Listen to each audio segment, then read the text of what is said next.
Hello, everyone. Thank you so much for returning back to the Wellness Wave. Like I said before, 6 listeners couldn't be wrong. Now we're up to 7. This is great news.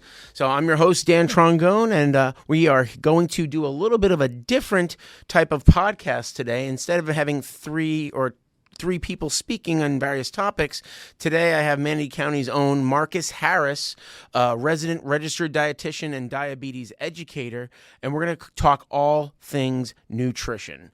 Marcus, how you doing, sir? I'm doing great, Dan. It's great to be here in the month of March, ready to discuss National Nutrition Month, so I'm excited. And you know this, right? Nutrition is always a heated topic, right? You have people that are so hardcore this, so hardcore that. Let's disseminate the right information and let's get this party started. You ready to rock and roll? Let's do this. All right. Like Marcus said, it's National Nutrition Month, so we're going to kick it off with, Marcus, in your opinion, in your experiences, in your education, right? This is your world. What do you think is the biggest misconception about nutrition that people kind of they think it's, oh my gosh, it's ... That's a great question, and I think that's one of the things that I addressed most of the time when people come in, and that's the misconception that it's an all or nothing approach.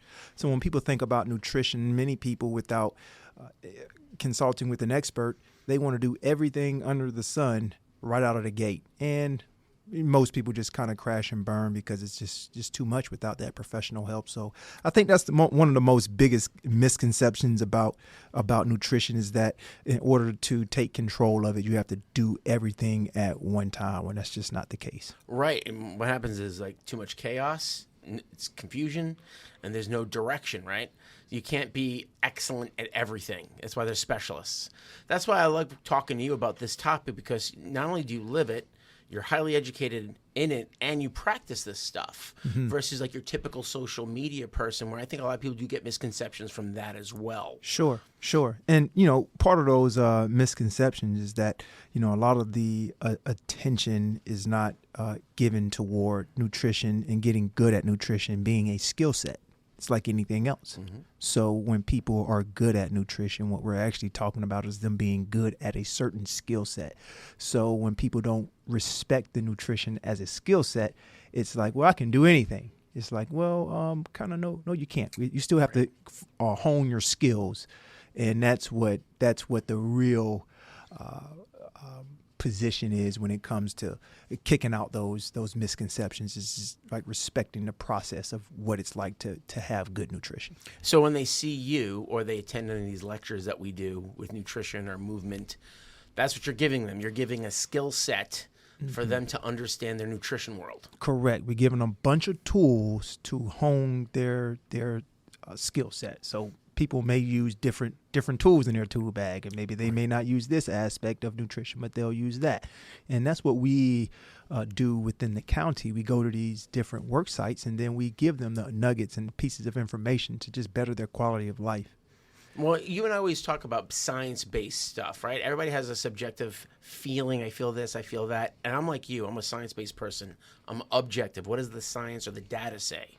So for you, Marcus, how do you stay informed on your nutrition trends or research? Great question. So I am a huge advocate of following the experts in the field. I stay close to research. So I utilize a resource that comes directly from the Academy of Dietetics and Nutrition, and it's called the Nutrition Care Manual. And in that Nutrition Care Manual, they have everything under the sun from an evidence-based perspective to help anyone with anything, solve anything from a nutrition perspective. So I stay close to science and utilize the resources that are all evidence-based that comes directly from the academy. And then obviously there's a few other authors that are pioneers in the nutrition space that we can also follow as well. But for the biggest thing, it's the Nutrition Care Manual.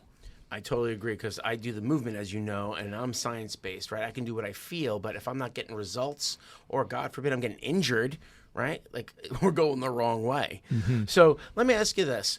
What are some simple changes people can make pretty much either after this podcast or relatively quickly to go from a bad diet or food strategy to a more optimal strategy? That is a excellent question, and that's the question that most people have when they come in and sit and meet with an RD. And what I tell most people, if you want to get started today, some simple things that we can do is really focus. Focus. You can focus on adding more vegetables. You can focus on including and increasing your water consumption and content. You can also focus to consume more fruit. You can focus and look at what you can do from a portion control perspective. And then you can also focus on balance. So whatever it is, if you want to get started, let's focus on that one thing and then get really, really good at that skill set and then open the book up to explore more and more. So those are just a few things that people can change within their diet, but the biggest thing is just focus. Let's focus on attacking this one thing. I love it. I say that all the time. So for me, like, I'm kind of OCD and I need like a roadmap. If Marcus had to come up with some baby steps, what would you say the first baby step would be for somebody to overhaul their diet? Would you say look at the water? Would you say look at the food? Would you look at where they shop? Like, what's Marcus's Alpha 1 starting point if there's somebody super lost? So if you're super lost and you don't know where to begin, I would say at least start with a overview of what your nutrition consumption is right now. So I say that to say, how much, jot down and log, how much fruit do you consume? How much vegetables do you consume? How much protein? How much carbs? And you can do all that through a nutrition assessment. Now, we have nutrition assessments in the county that we can use as a resource. Oh, that's so awesome. People can just contact me and we can send out a link. They can fill out and complete the nutrition assessment and they will know exactly where they need to start. A lot of times people think they know where to start, and in actuality it's just like, wait a minute, I'm actually doing very good in that domain, in that area. Maybe I can focus on somewhere else. So we're all creatures of habit, and 100%. like when we're studying for exams when we're in school, we always go for the material that we're most comfortable with. Totally agree. So we want to explore those areas to where we can better our nutrition. So where are we weak? What do we need to improve? And from that's where we can pull out of the nutrition assessment. So I'll say start with the nutrition assessment first. Right, because you're going to meet with them one-on-one if it's like from a diabetes standpoint or a general health standpoint. And this is where the individualization comes in. Correct. As they're speaking to you, you can go, okay, this is where I think this person's struggling. Let's start here. If it's Dan, but if it's Bob has this. Let's start here with that. Oh, that's Correct. Wonderful. I love it. Yep. Meet them where they are. That's it. Walk hand in hand with that journey.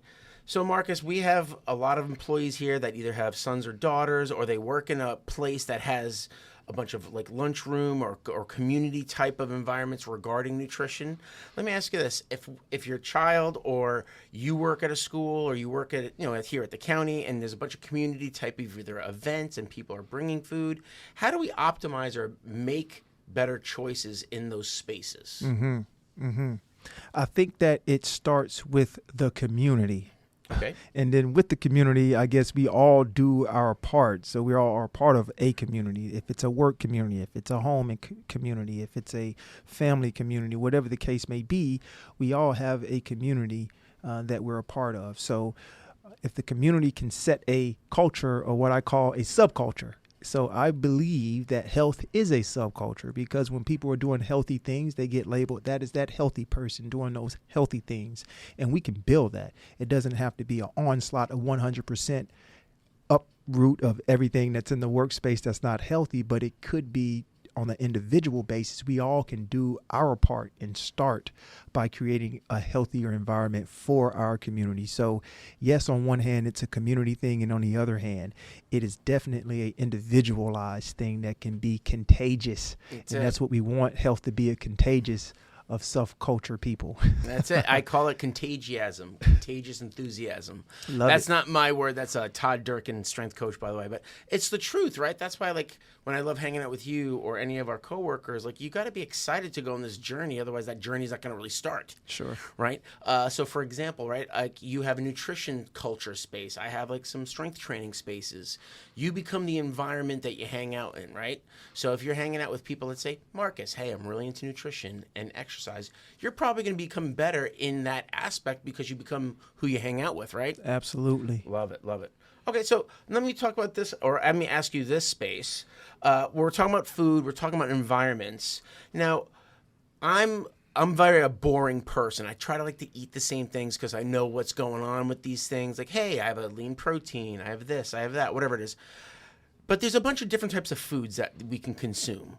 What is your opinion on having a variety of foods, and how do people get that into their space? Well, nutrition space, or their palate, their plate, whatever you want to call it. That's a very good question, Dan, and I think that this is where most people kind of find the biggest hiccup. One, it's the the unknown, the path of the unknown. People just don't like. So when we talk about variety, you might have to stretch yourself a little bit, and I kind of coach and I recommend that people really stretch and explore some things that maybe you didn't like something as a kid, but all of a sudden you're an adult and it doesn't taste so bad, right? Totally. But I feel that the planning and shopping smart, being resourceful, buying foods that are in season, especially our vegetables, are a great way to capitalize on the variety.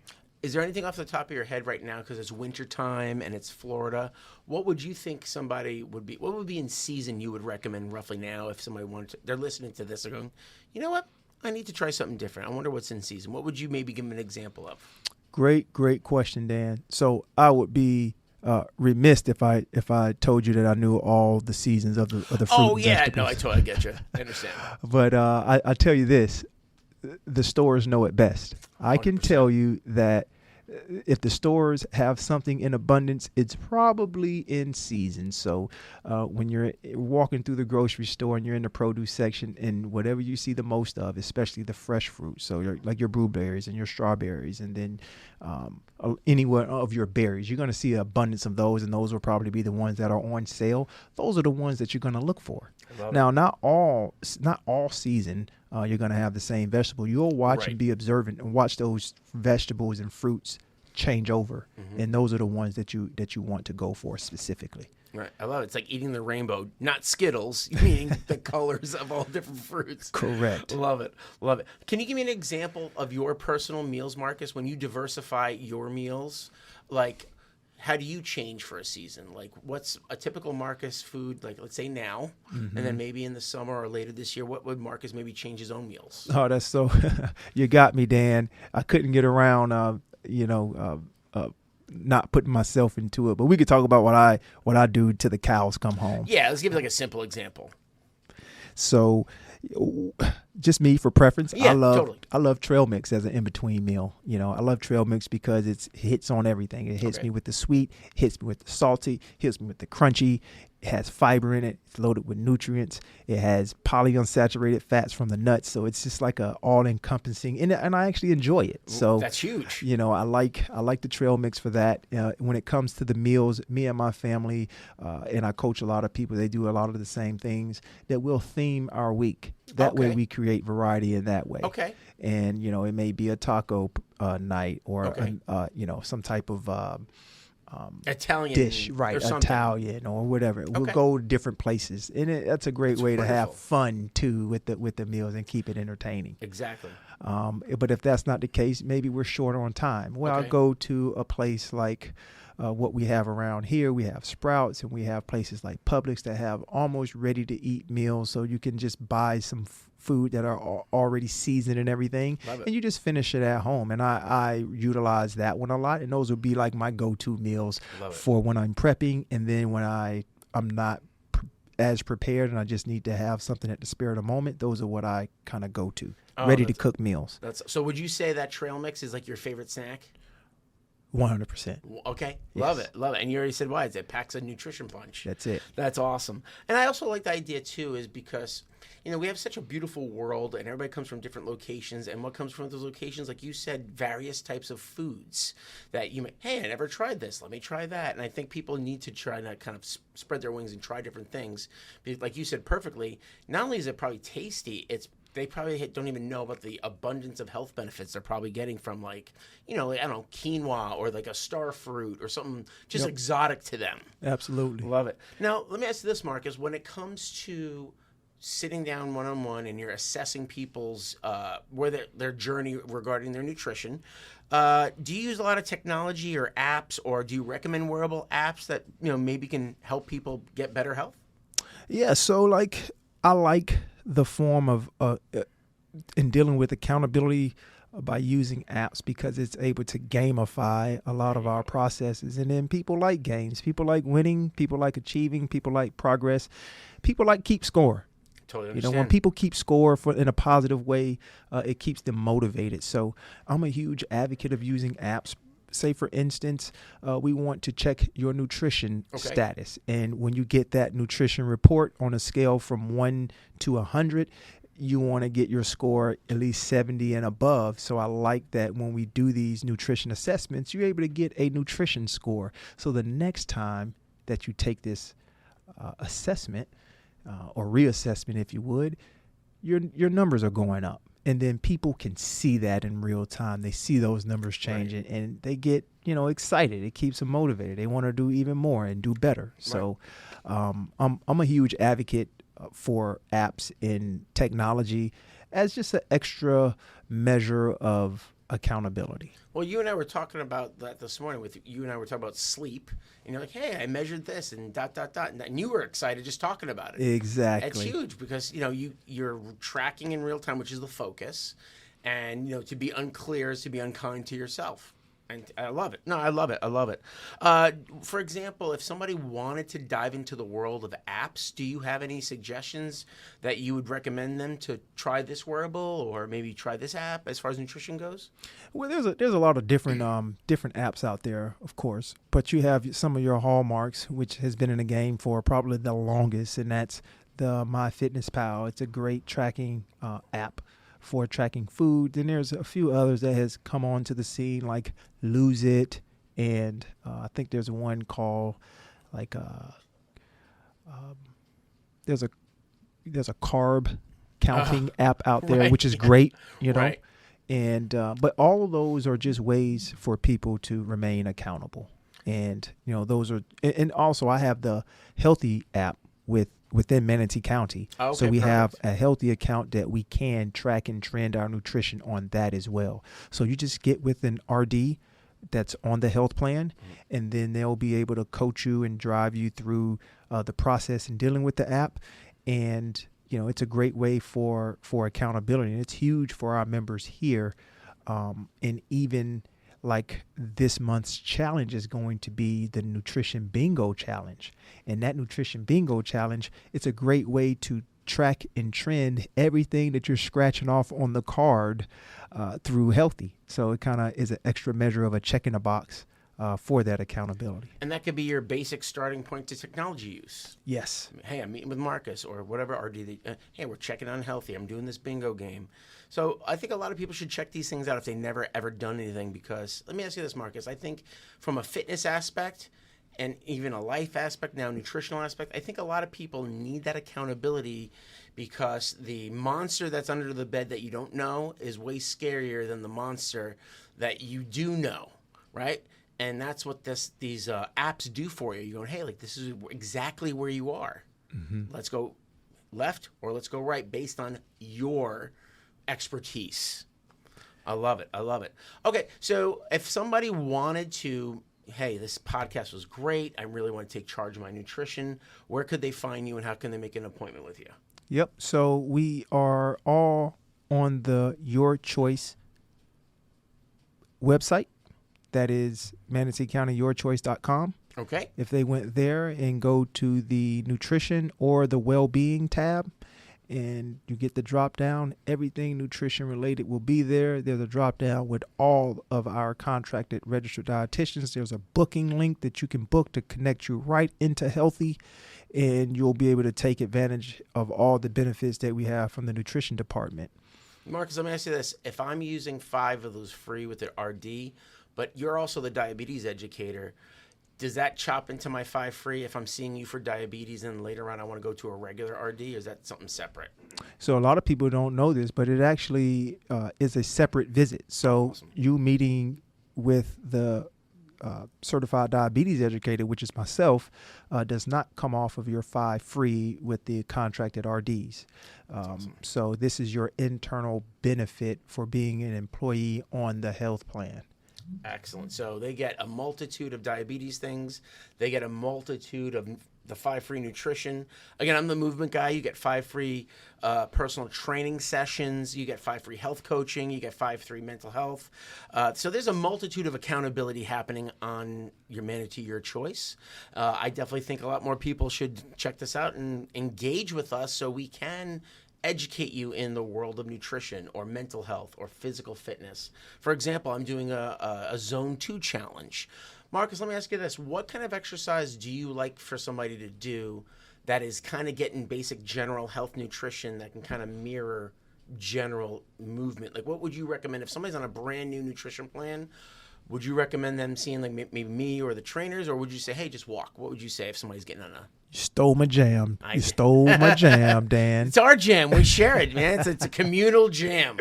I would say to a person who is just starting nutrition, it's a lot. When we talk about starting nutrition, it's just not like, hey, I'm going to just start doing awesome nutrition things.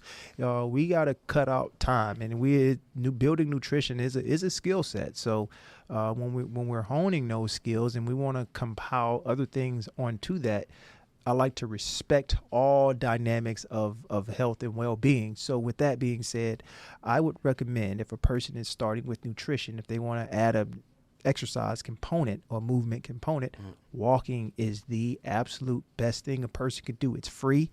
You don't need equipment. All you need is outside and your legs, and that's it. And that's enough to get the job done. I'm right there with you. As the movement guy, especially if somebody's trying to understand a new task of, hey, what's a protein? What's a carb? What's a healthy meal? Totally on the spot. So, hey, thank you so much, Marcus, for your time, man. This has been super informational and educational. Do you have anything else you want to add to it, or? That'll be it. Only thing I have to add is we have a nutrition bingo challenge. I would like for everybody in the county to take advantage of that. It's going to be cool. Great way to really start to do some really cool, amazing, fun things without it seeming like you're in jail. So let's have fun and make some positive changes in the National Nutrition Month of March. Let's do this, guys. That's it. Let's keep it simple, right? To be unclear is to be unkind. So I'm going to end this just like Marcus says, right? You can tell me you won't do any of these things, but don't tell me you can't. You have all these wonderful tools in your toolbox, and if you're facing something that's an obstacle, let's use one of these tools and move forward. Got it. I love it. Hey, thank you so much for your time, Marcus. Appreciate it. All right, everybody. I hope you really enjoyed this podcast today. If you have any questions regarding anything Marcus talked about or I talked about, you can always go to manateeyourchoice.com, where all nutrition, exercise, health coaching, and mindset activities or sessions to be scheduled are located on that location. Thank you so much for your time, everybody. Have a great day.